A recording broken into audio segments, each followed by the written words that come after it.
സ്തുതി. പരിശുദ്ധ വലിയ നോമ്പിന്റെ രണ്ടാം പകുതിയിലൂടെയാണ് ഞാനും നിങ്ങളും കടന്നുപോയിക്കൊണ്ടിരിക്കുന്നത്. നാം പ്രാർത്ഥിക്കുന്നത് ഇപ്രകാരമാണ്: സാത്താനോട് യുദ്ധം ചെയ്യുവാനുള്ള പ്രധാന ആയുധമാകുന്ന നോമ്പേ, സമാധാനത്തോടെ വരിക.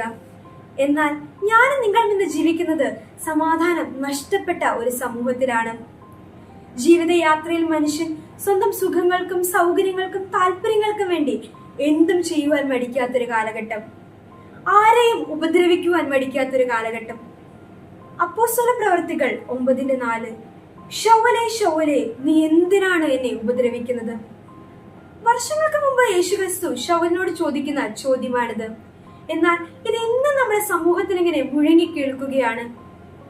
നമ്മുടെ ചുറ്റുപാടൊന്ന് കണ്ണോടിച്ചു നോക്കിയാൽ എത്രയെത്ര കൊലപാതകങ്ങൾ, എത്രയെത്ര ആത്മഹത്യകൾ.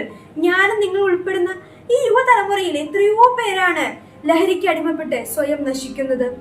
നാം തിരിച്ചറിയണം, ലഹരി ഹരമല്ലെന്നും അത് സംഹാരമാണെന്നും. നാം പാപച്ചെളിയിൽ മുങ്ങിക്കുളിക്കുമ്പോൾ അങ്ങ് ദമാസ്കസിന്റെ പടിവാതിൽക്കൽ യേശുക്രിസ്തു ശൗവലിനെ വിളിച്ചതുപോലെ ഇന്ന് നമ്മുടെ പേര് ചൊല്ലി വിളിച്ച് നമ്മോട് ചോദിക്കുകയാണ്: നീ എന്തിനാണ് എന്നെ ഉപദ്രവിക്കുന്നത്?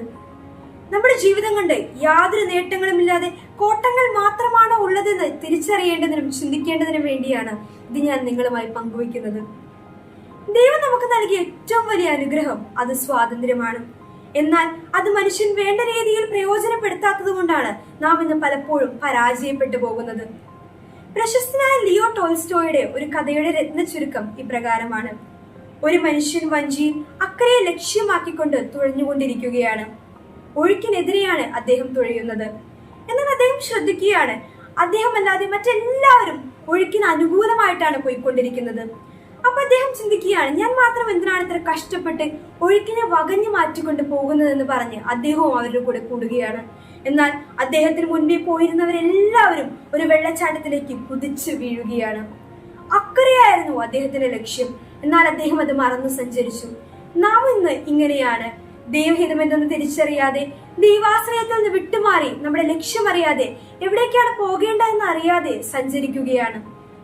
പരിശുദ്ധ വലിയ നോമ്പ് നമ്മെ ബോധ്യപ്പെടുത്തി തരുന്നത് നാം ഒന്നിനും അടിമപ്പെട്ടവരല്ല, ഒന്നിനും അടിമപ്പെടേണ്ടതിനുമില്ല, ഒരു ശക്തിക്കും കീഴ്പ്പെടേണ്ടതുമില്ല, ലഹരിക്ക് അടിമപ്പെടേണ്ടതില്ല, സാത്താനും അടിമയല്ല, ഫറവോനും അടിമയല്ല.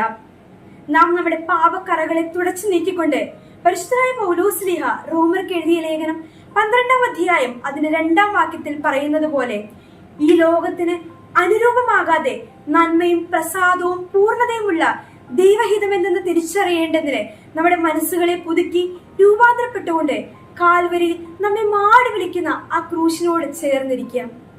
അതിന് ഈ വലിയ നോമ്പ് മുഖാന്തരമായി തീരട്ടെ എന്ന് പ്രാർത്ഥിച്ചുകൊണ്ട് നിർത്തുന്നു.